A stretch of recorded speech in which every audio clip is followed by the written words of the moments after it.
Hello दोस्तों, स्वागत है आपका अपने यूट्यूब चैनल इन कॉन्सेप्ट में। तो आइए दोस्त, आज हम लोग क्लास 10 के लिए हिंदी पढ़ेंगे। हिंदी में देखिए, हिंदी में आपको दो पार्ट होता है, एक कहानी वाला होता है और एक कविता वाला होता है। तो आज हम लोग कविता वाला भी 12 गो चैप्टर है, ये कहानी वाला भी 12 चैप्टर और कविता वाला भी 12 चैप्टर है। तो आज हम लोग 4-5 चैप्टर देखते हैं VVI कविता वाले से। ऐसे 12 चैप्टर से टच रहेगा क्वेश्चन जो कविता से पूछा गया है। वर्णिका वाला क्वेश्चन हम करा दिए हैं, अगर नहीं आप देखे होंगे तो देख लीजिएगा।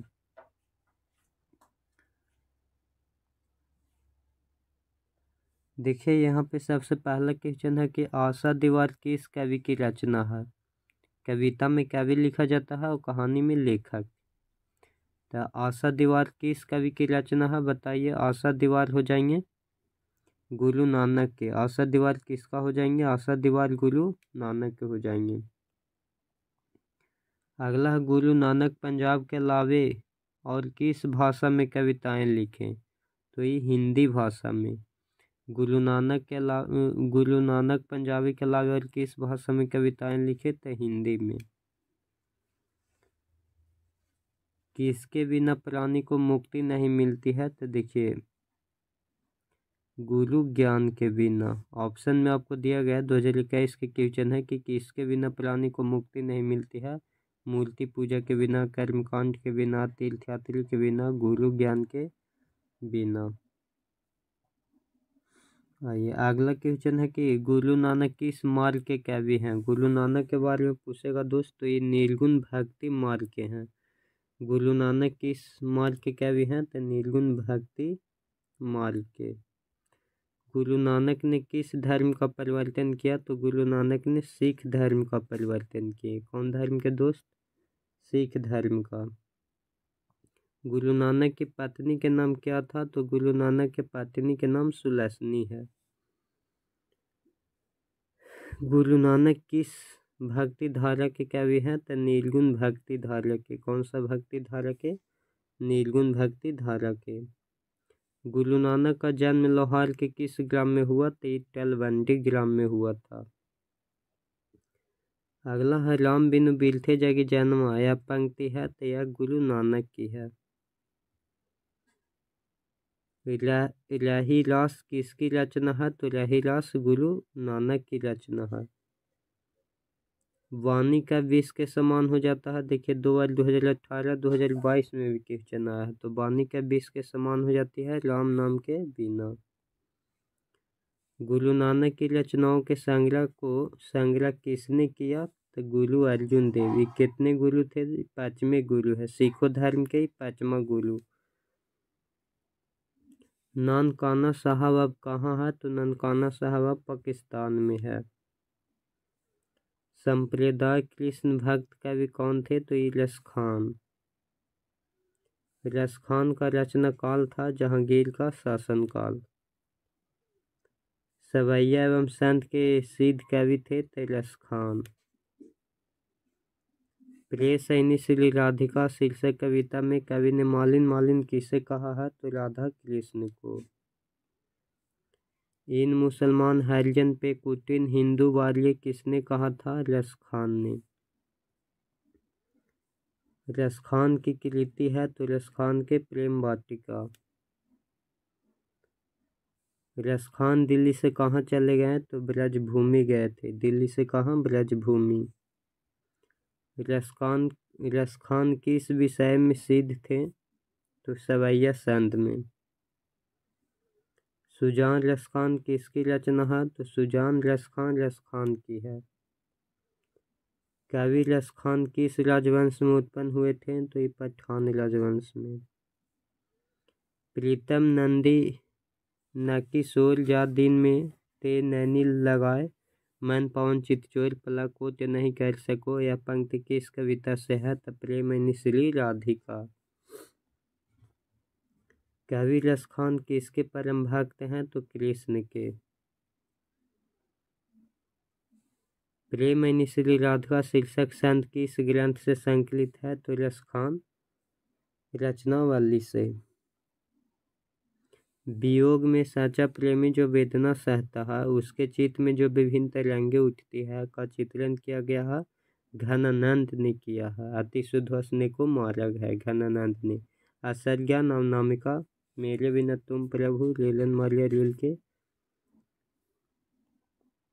घनानंद किस भाषा के कवि हैं, तो ये ब्रज भाषा के हैं। घनानंद किस भाषा के कवि हैं, ब्रज भाषा के। सुजान सागर किनकी रचना है, तो सुजान सागर घनानंद की है। अति शुद्ध हंसने को मार्ग है, संत के रचनाकार हैं तो घनानंद। भारत में जाति प्रथा का मुख्य कारण क्या है, बेरोजगारी।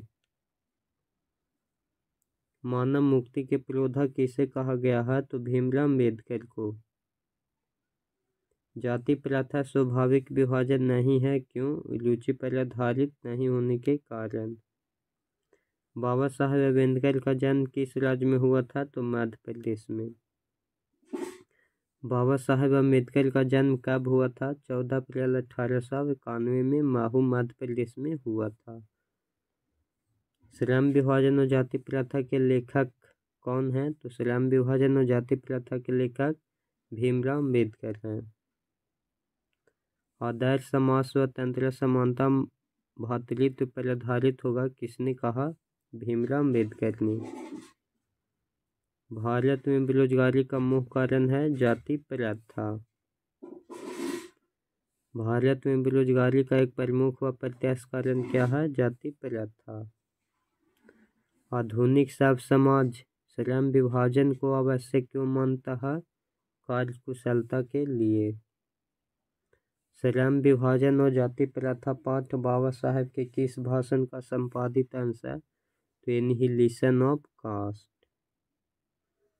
भारतीय संविधान का निर्माता किसे कहा जाता है, भीमराव अम्बेडकर को।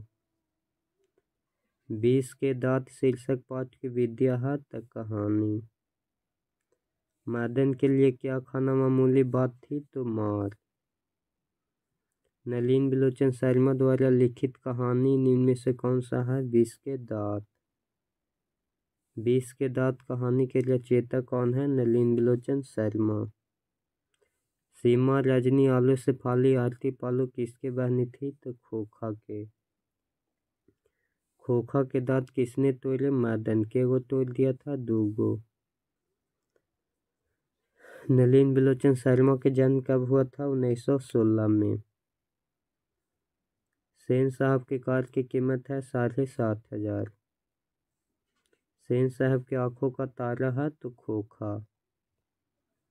मोटर को कोई खतरा हो सकता है, तो खोखा से। किसके अनुसार सेनों ने सिद्धांतों को भी बदल लिया था, खोखा के अनुसार। ऐसे ही लड़के आगे चलकर गुंडे चोर डाकू बनते हैं। यह पंक्ति कहानी के किस पात्र ने कही है, तो सेन साहब ने। मैं तो खोखा को इंजीनियर बनाने जा रहा हूँ, यह कथन किसका है, तो यह सेन साहब कहे हैं। सेन साहब की 5 लड़कियां कैसी थी, तो सेन साहब की 5 लड़कियां उदंड नहीं थी, नासमझ भी नहीं थी, मूर्ख भी नहीं थी, सुशील थी। कैसी थी, सुशील। किस गवर्नर जनरल के समय 172 डारिस नामक सोने से भरा घर मिला था, लॉर्ड डलहौजी नहीं, लॉर्ड कैनिंग नहीं, लॉर्ड कॉर्नवालिस नहीं, वारेन हेस्टिंग्स को 172 डारिस नामक सोने से भरा घर मिला था, जो कि इसको गला दिया गया था। आइए अगला है कि हितोपदेश का जर्मन भाषा में अनुवाद किसने प्रकाशित कराया था, हितोपदेश के मैक्स मूलर ने। हितोपदेश के जर्मन भाषा में अनुवाद किसने करवाए थे, तो मैक्स मूलर ने। मैक्स मूलर को ही वेदांतियों का वेदांती कहा जाता है। निर्वंश विद्या का संबंध है, तो निर्वंश विद्या के मानव विज्ञान से होता है, किससे, मानव विज्ञान से। मैक्स मूलर ने कालिदास की किस पुस्तक का जर्मन भाषा में अनुवाद कराया था, मेघदूत का।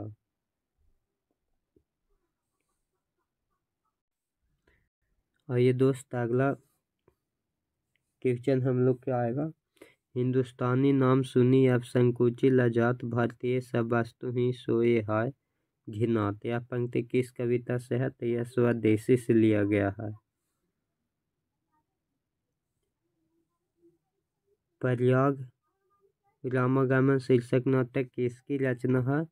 तो बद्री नारायण चौधरी प्रेमघन का। बद्री नारायण चौधरी प्रेमघन की रचनाएं किस नाम से संग्रहित है? तो प्रेमघन स्वर सरस्वर से। प्रेमघन अपना आदर्श किसे मानते थे? तो प्रेमघन अपना आदर्श भारतेंदु हरिश्चंद्र को मानते थे। परदेश की विद्या पढ़ने का क्या परिणाम हुआ? तो सबकी बुद्धि विदेशी हो गई। सबकी बुद्धि भारतीय हो गई नहीं, सबकी बुद्धि आध्यात्मिक हो गई। उपयुक्त सभी नहीं, सबकी बुद्धि विदेशी हो गई। स्वदेशी शीर्षक पाठ के रचनाकार कौन है? रामघन तो कोई है नहीं, मालघानी भी कोई है नहीं, श्यामघन भी है नहीं कोई, प्रेमघन होगा। क्या? प्रेमघन।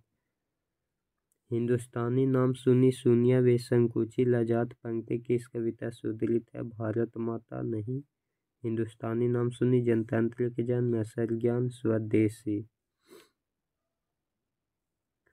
स्वदेशी कविता संकलित है तो ये क्या? ग्राम से, भग्नदूत से, रसखान रचना वाली से, प्रेमघन शर्त स्वा से। कवि प्रेमघन के अनुसार कौन सी विद्या पढ़कर लोगों की बुद्धि विदेशी हो गई है? तो विदेशी बुद्धि विद्या। भारत सौभाग्य किनका प्रसिद्ध नाटक है? तब प्रेमघन का। जीर्ण जनपद किस कवि की रचना है? तब बद्री नारायण चौधरी प्रेमघन की। प्रेमघन किस युग के प्रमुख कवि हैं? तब प्रेमघन भारतेंदु युग के हैं। विरह लीला किनकी रचना है? तो ये घनानंद की है। घनानंद रचित अत्यंत प्रसिद्ध क्या है? तो सवैया और घनाश्री। कवि ने परिजन किन्हीं कहा है? तो ये बादल को परिजन कहा है।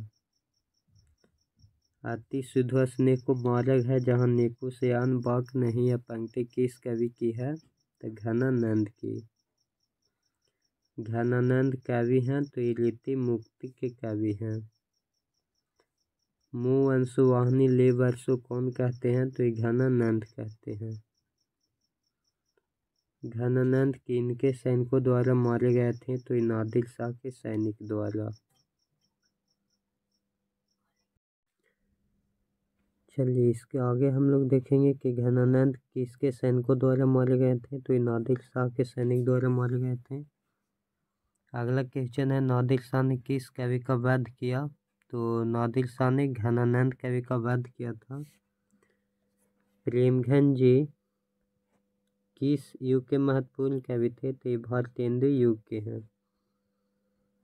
अगला है सुमिंद्रानंदन पंत का जन्म कब हुआ था? तो 19वीं ईस्वी में सुमिंद्रानंदन पंत का जन्म हुआ था। सुमिंद्रानंदन पंत अनुसार भारत माता किसकी मूर्ति है? तो उदासी माटी का। सफल आज उसका तप संयम मिला अहिंसा अति सुदोधम प्रस्तुत पंक्ति किस कविता की है? तो ये भारत माता की है। भारत माता कविता में भारत का कैसा चित्र प्रस्तुत किया गया है? तो यथा तथ्य। भारत माँ के श्रेष्ठ मुख की तुलना कवि ने किससे की है? तो साया युक्त संत से।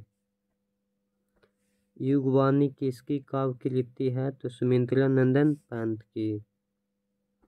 सुमिंद्रानंदन पंत को मानव सौंदर्य ने किस ओर आकृष्ट किया है? तो समाजवाद की ओर। कवि सुमिंद्रानंदन पंत के अनुसार भारत माता की कितनी संतानें दरिद्रता और अभाव से ग्रसित है? 33 करोड़। दिनकर जी के साथ साथ उपन्यासकार भी थे। मैक्स मुलर का जन्म कब हुआ था? तो 1823 ईस्वी में। सर विलियम जोन्स समुद्री यात्रा करते हुए भारत कब पहुंचे? 1783 में। मैक्स मूलर के अनुसार सच्चे भारत के दर्शन कहाँ हो सकते हैं, तो ग्रामीण भारत में। मेघदूत का जर्मन में अनुवाद किसने किया था, मैक्स मूलर ने। भारत से हम क्या सीखे क्या है, तो भारत से हम क्या सीखे भाषण है। मैक्स मूलर को वेदांतियों का वेदांती किसने कहा, स्वामी विवेकानंद ने। प्लेटो और कांट थे महान दार्शनिक थे। मैक्स मूलर ने वर्ष की अवस्था में लीपजिग विश्वविद्यालय में संस्कृत का अध्ययन प्रारंभ किया 18 वर्ष में। स्वामी विवेकानंद ने वेदांतियों का वेदांती किसे कहा, तो मैक्स मूलर को। दारिस नामक सोने से सिक्कों से भरा घर किसे मिला था, तो ये मिला था वारेन हेस्टिंग्स को।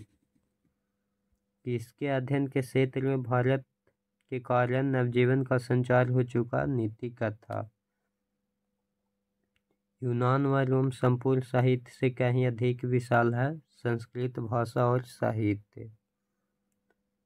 हर्कस क्या थे, हर्कस वनस्पति विज्ञान थे। पुराने का मुंह सब समय वंशनीय ही नहीं होता, यह किस पंक्ति पाठ की है, नाखून क्यों बढ़ते हैं। किस देश के लोग बड़े बड़े नख पसंद करते थे, तो गौर देश के। अनाम दास का पोथा उपन्यास किस लेखक की कृति है, हजारी प्रसाद द्विवेदी।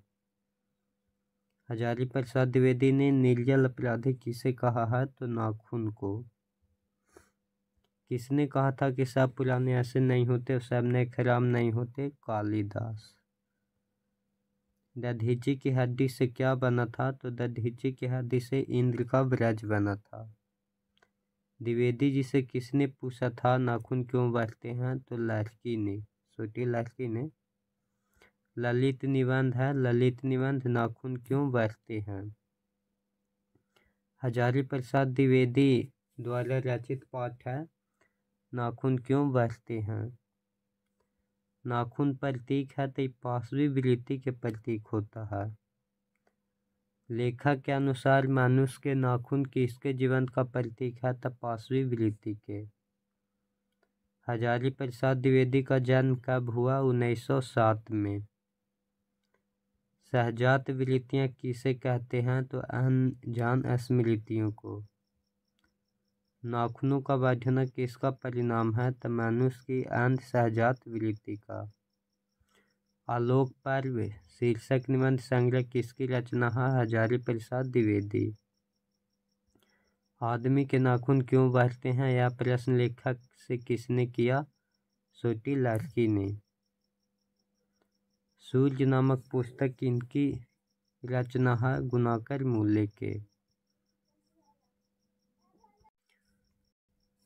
चलिए इसके आगे क्वेश्चन है कि हिंदुस्तानी नाम सुनी आवे सकुची लजात, भारतीय सब वस्तु सोहाय घिनात। यह पंक्ति किस कविता से है, तो स्वदेशी से है। प्रयाग रामागमन शीर्षक नाटक किसकी रचना है, बद्री नारायण चौधरी प्रेमघन का।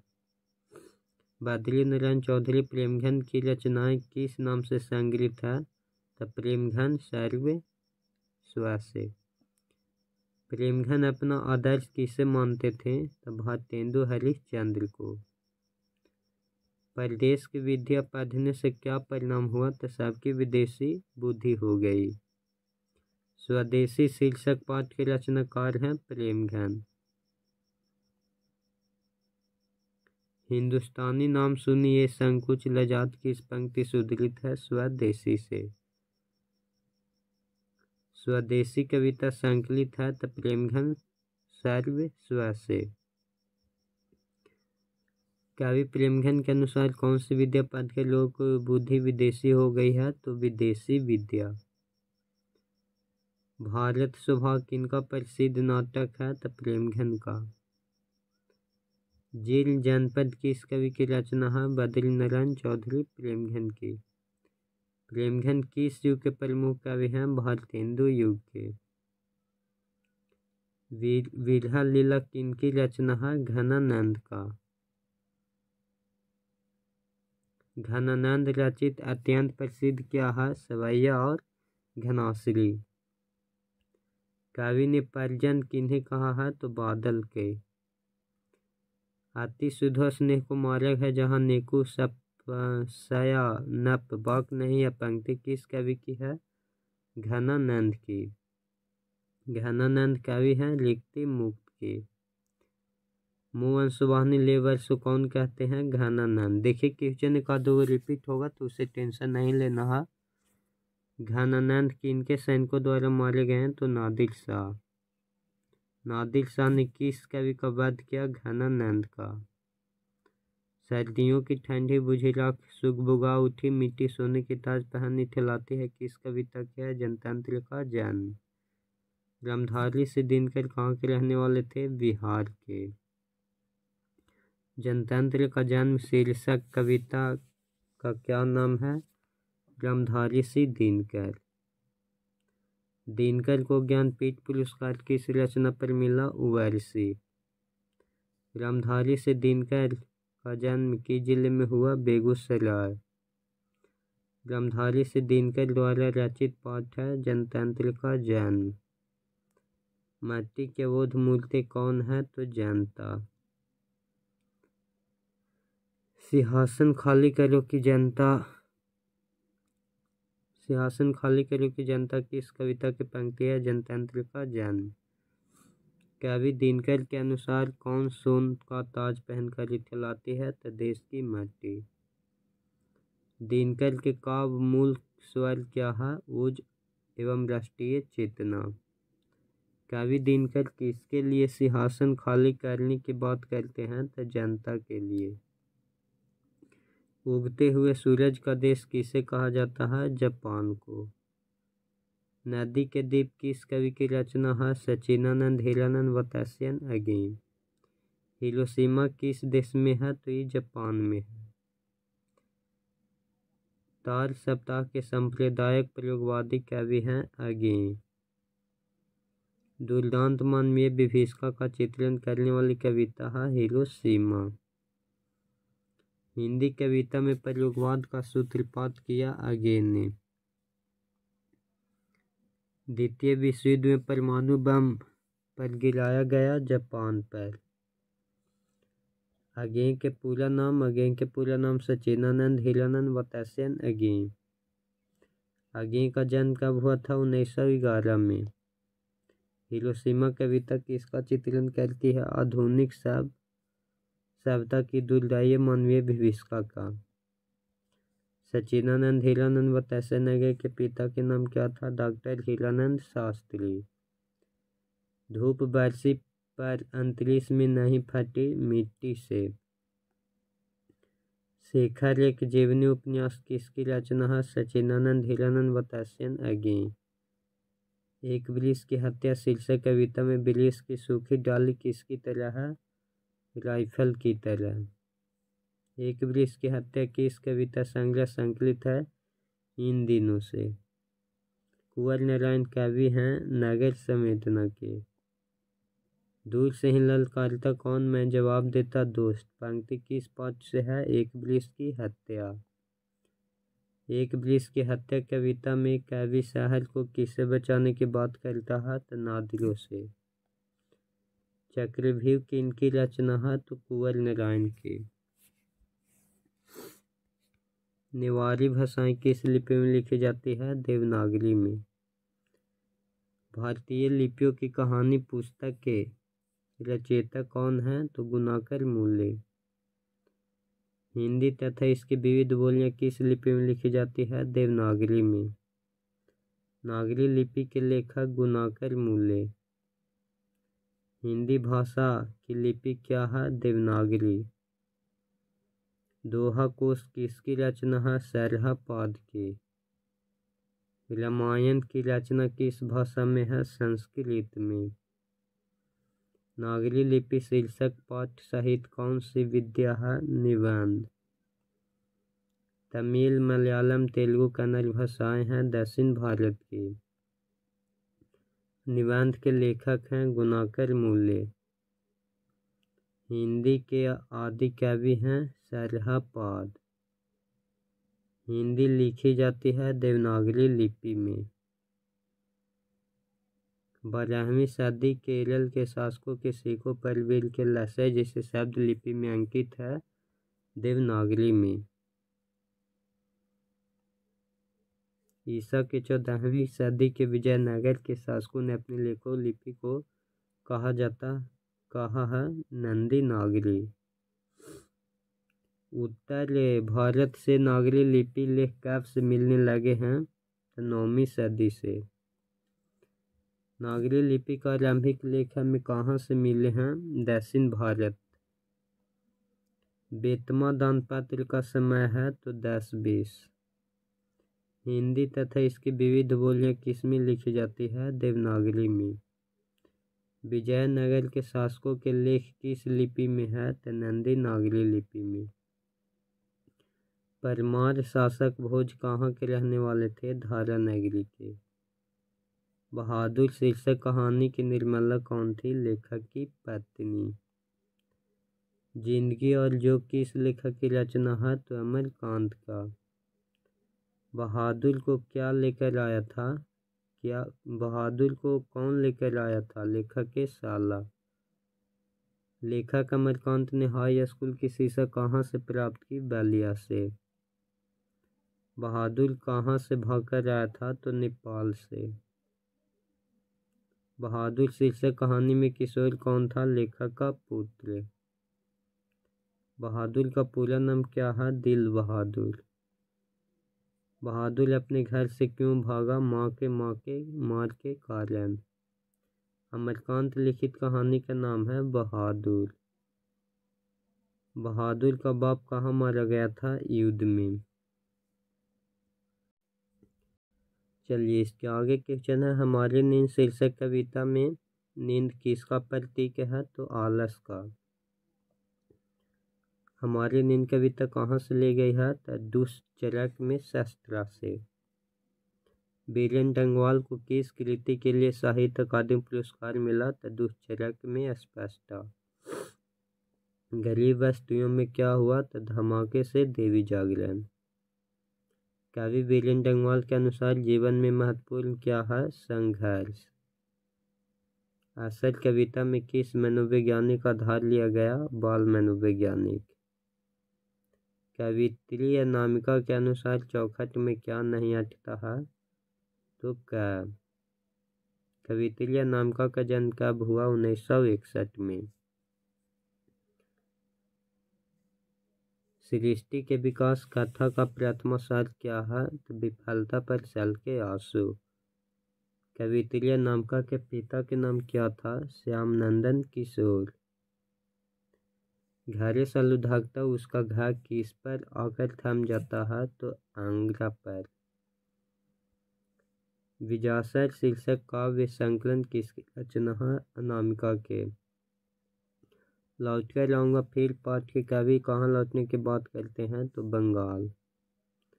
जीवनानंद दास की किस कविता को प्रभु आलोचकों द्वारा रविंद्रोत्तर युग की सर्वश्रेष्ठतम प्रेम कविता की संज्ञा दी गई है? तो वनलता सेन। लौट कर आऊँगा फिर कविता किस कवि द्वारा भाषांतरित की गई है? तो प्रयाग शुक्ल। लौट कर आऊँगा फिर शीर्षक कविता किसकी रचना है? जीवनानंद दास। कवि जीवनानंद दास का जन्म कब हुआ था? 1899 में। जीवनानंद दास की शीर्षक कविता को रविंद्रोत्तर युग की श्रेष्ठतम प्रेम कविता की संज्ञा दी गई है? वनलता सेन। मेरे बिना तुम प्रभु कविता का हिंदी रूपांतरण किसने किया? धर्मवीर भारती। रेनर मारिया रिल्के किस भाषा के कवि हैं? तो जर्मन भाषा के। मेरे बिना तुम प्रभु पाठ के लेखक हैं? रेनर मारिया रिल्के। दूर चट्टानों की ठंडी गोद में किस कवि की पंक्ति है? रेनर मारिया रिल्के। मेरे बिना तुम प्रभु भाषा से अनुदित है? जर्मन। रेनर मारिया रिल्के की काव्य शैली है गीतात्मक। कवि रेनर मारिया रिल्के किन चरणों में साल पर जाने की बात करते हैं? तो नारी के नहीं होगा दोस्त। कवि रेनर मारिया रिल्के किनके चरणों में साल पड़ जाने की बात करते हैं, तो ये प्रभु के होगा आंसर। प्रभु के आंसर यहाँ पे सही होगा। प्रभु मारिएगा, प्रभु प्रभु। मेरे बिना तुम शीर्षक कविता किस हिंदी कवि द्वारा भाषांतरित की गई है, तो धर्म भारती द्वारा। रेनर मारिया रिल्के के जन्म कहाँ हुआ था, ऑस्ट्रेलिया में। मेरे बिना तुम प्रभु शीर्षक कविता किसकी है, तो भक्ति की। बहादुर से मार खाकर भैंस भागे भागे किसके पास चली आई, माँ के पास। लेखक के रिश्तेदार बहादुर पर क्या आरोप लगाया था, चोरी का। कहानी है तो बहादुर कहानी है। बहादुर कहाँ का रहने वाला था, नेपाल का।